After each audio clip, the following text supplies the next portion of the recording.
Okay, you might be here because you are curious about going low carb or animal based, but you're terrified that you might lose all of your energy, that you feel like you're going to just end up feeling like a zombie. How am I supposed to work, take care of my life, and function without carbs? I totally get it. I had the same exact fear, but here's the plot twist. I actually have more energy now than I ever did eating carbs all day long. We have been told our whole lives that carbs equal energy, that your brain needs glucose to function, that if you don't eat carbs, you're going to be tired, foggy, and basically useless. It's drilled into us from every angle: nutrition labels, fitness influencers, Instagram memes, even doctors. Carbs are presented as the only way to fuel your brain and your body. But what if I told you that your body has another energy system, one that is actually maybe more efficient, more stable, and your brain might even prefer? What if the real reason why you're tired all the time on carbs is because you are constantly spiking and crashing your own blood sugar? And what if going low carb could actually give you steady, all day energy without the 3 p.m. crashes or the desperate needs for snacks every 2 hours? In this video, I'm breaking down the energy paradox, why I have more energy eating this way, not less, and we're talking about how your brain can run on ketones, what fat adaptation actually looks like, why the transition can be rough at first, and how to just make it a bit easier.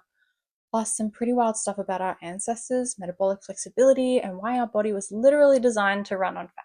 Quick reminder, I'm Kim. I've lost over 12 kilograms, which is over 26 pounds.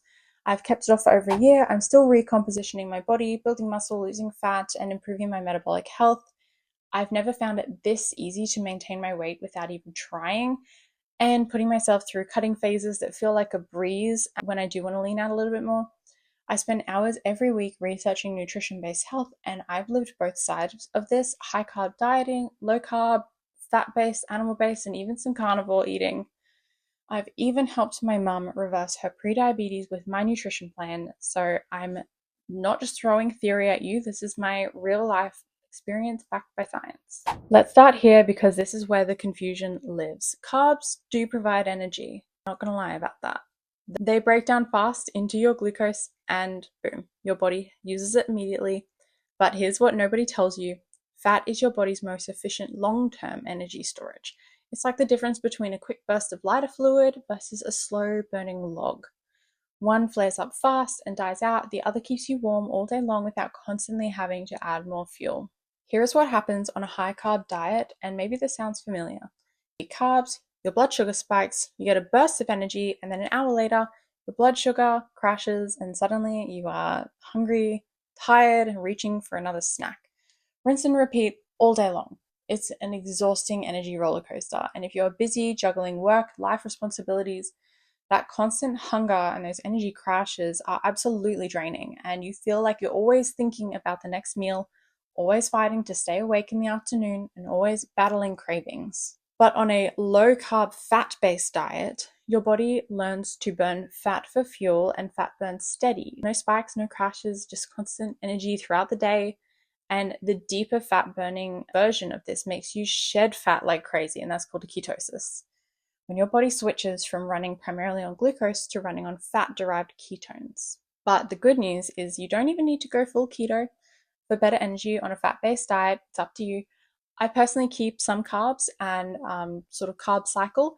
I fill up on proteins and fats, which help me maintain my body weight so easily. Bear with me while I get a little bit sciencey, but when you burn fat for fuel, your body breaks down that stored fat into fatty acids that travel into your cells and get oxidized to create massive amounts of clean, stable energy. Fat produces way more ATP, which is your body's energy currency, per gram than just carbs do.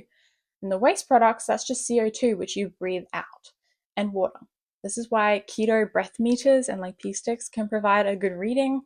This whole process ramps up right when your insulin levels are low and you're not constantly eating carbs and eating too often throughout the day as well. This can also happen when you exercise and when your hormones tell your body to stop waiting for fuel and just use the fat that we've already stored. Think about it. You at any one time have probably got plenty of fat on your body that your body has stored for a later date. But if you keep giving it carbs, you never reach that later date where your body might actually tap in and use some of that stored energy. I really want to change like the rhetoric around fat, because at the end of the day, it's just stored fat that your body has done because this is how we used to survive. And if you never give your body a chance to tap into that stored fat, then you're not going to lose fat on your weight loss diet. And the easiest way to do that is to just deny your body spikes of insulin throughout the day, keep your glucose levels really low, and work on things like intermittent fasting. The key takeaway here is if you're someone who feels tired all the time, even though you feel like you're eating enough carbs, it might be because of the carbs. Your body is just stuck on that glucose roller coaster and it's wearing out. Your goal isn't to demonize carbs. I don't demonize carbs, I still eat them. But it's to understand that fat is a totally valid, often better fuel source for most people most of the time, especially if you're not a high level athlete training for hours every day. But here's where it gets interesting, and this completely changed my perspective on energy. Your brain can actually run on ketones too, and some research suggests that it might even prefer them. So this one absolutely blew my mind when I first learned it. It's probably going to sound a bit crazy if you've never heard of it before, but here's what you've been told. Your brain wants on glucose, it needs glucose. Without carbs, your brain will shut down and you'll be a foggy mess, right? Not exactly. Normally, yes, your brain uses glucose as its primary fuel, but when carbs are low, like during fasting or keto or low carb diets, your brain can just switch to using ketones for fuel instead. And here's the thing, some researchers believe that the brain might actually prefer ketones.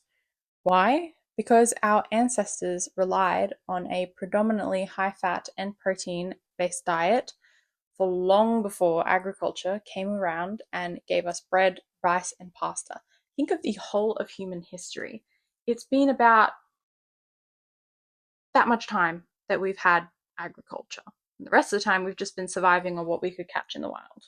Ketosis isn't some like weird modern biohack. It's how humans survived for thousands of years. It's ancestral and it is built into our biology. So let's talk about something fascinating, and that is Alzheimer's disease. Some of the best research of the brain running on ketones has been done on Alzheimer's patients. So I just want to quickly talk about a scientific review that was done on 11 animal and 11 human studies on keto and Alzheimer's, and the results were pretty incredible. I'll link the study in the description if you want to read it yourself. So here's what they found. With Alzheimer's, the brain struggles to process glucose properly. It's almost like the brain is starving of energy. And although there is glucose available, the new research is now calling Alzheimer's type 3 diabetes because it's essentially insulin resistance of the brain. The brain has been exposed to so much insulin over a lifetime from constantly eating sugars and carbs and spiking multiple times a day that it becomes resistant to receiving energy from glucose. Ketones can bypass this problem and they provide an alternative energy source that the brain can use even when it is struggling with glucose. And that's not to say that that is the only cause of Alzheimer's, but new research is starting to come out that really aligns with this message. Ketones can bypass this problem and they provide an alternative energy source that the brain can use even when struggling with glucose. In many of the studies, patients showed improvements in cognition, memory, and overall brain function when ketones were available. Animal studies showed improved cognition, motor function, and even reductions in Alzheimer's related markers like amyloid plaques and tau tangles. I've got no idea how to pronounce that, but I'm going to put like definitions for both of those up on the screen. In human studies, about 60% showed measurable cognitive improvements with keto or ketone-based strategies. So this isn't just about Alzheimer's. If ketones can help a struggling insulin-resistant brain to function better, imagine what it can do for a healthy brain. This is why so many people, myself included, report feeling sharper, more focused, or more mentally clear when eating low carb. Your brain doesn't need carbs to function, it just needs energy, and ketones are a powerful, efficient, and possibly preferred source of that energy. But before you think, okay, I'm sold, I'm going keto tomorrow, let's talk about why the transition can be rough and how to make it easier so you don't feel like death. So I need to be honest with you, when you first go low carb, there is a good chance that you're going to feel pretty rough for a bit. This is called the keto flu and it's incredibly common. This is things like headaches, fatigue, brain fog, irritability, the whole deal. This is why a lot of people think, oh shit, I feel really bad with low carb. But the good news is it's temporary and there are ways to make it less miserable. I went slow when I transitioned last year and I didn't get the keto flu at all. So I was pretty pleased with myself. So why does the keto flu even happen? This is because your body has relied on glucose your entire life. It's very likely that your body has never experienced running on ketones before. especially if you've never also fasted for longer than 24 hours. So when you suddenly shift out of your primary fuel source, where your body's just going to go, hold on, wait a minute, where is the glucose? It starts to power down and you get flu-like symptoms. But once your body figures it out and it goes, oh, okay, all right, I can use fat for fuel, which usually just takes maybe a few days, maybe a week. That's when the magic happens. Your energy stabilizes, your brain clears up, you stop feeling awful. So, how to make it easier: don't go from 0 to 100. If you try to cut out carbs overnight, you're going to just feel terrible and probably quit. So, instead, go slow, gradually lower your carbs over about a week or two. Also, stay hydrated and up your electrolytes, especially salt.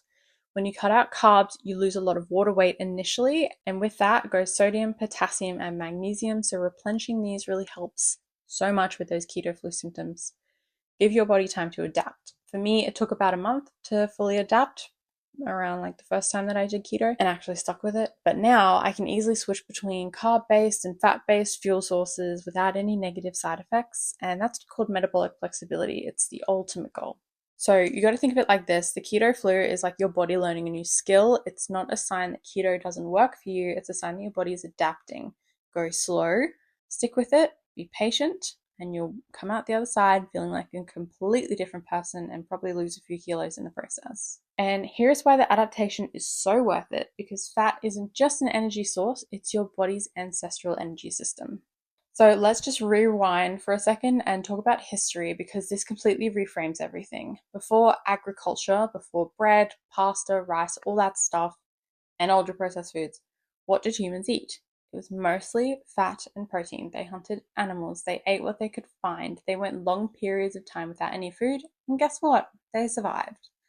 Ketosis isn't a trendy fad diet, it's literally how humans survived for thousands of years. Thousands and thousands, thousands of years. This is a return to how our bodies were designed to function. Agriculture and high carb diets, that's the new thing.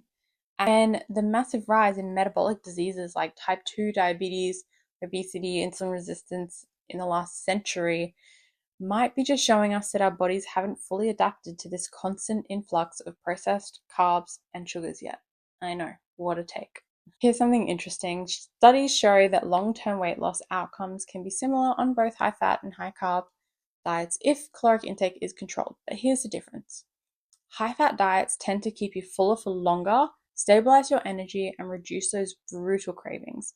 High carb diets, however, they can leave you feeling hungry, tired, and stuck on that blood sugar roller coaster that we talked about earlier. The positive I've found with high fat diets as well is how easy it is to come off of a deficit and into long term maintenance without even having to worry about calculating everything so that I don't, go over my maintenance. I actually don't count a single calorie during maintenance or even during my fat loss cycles.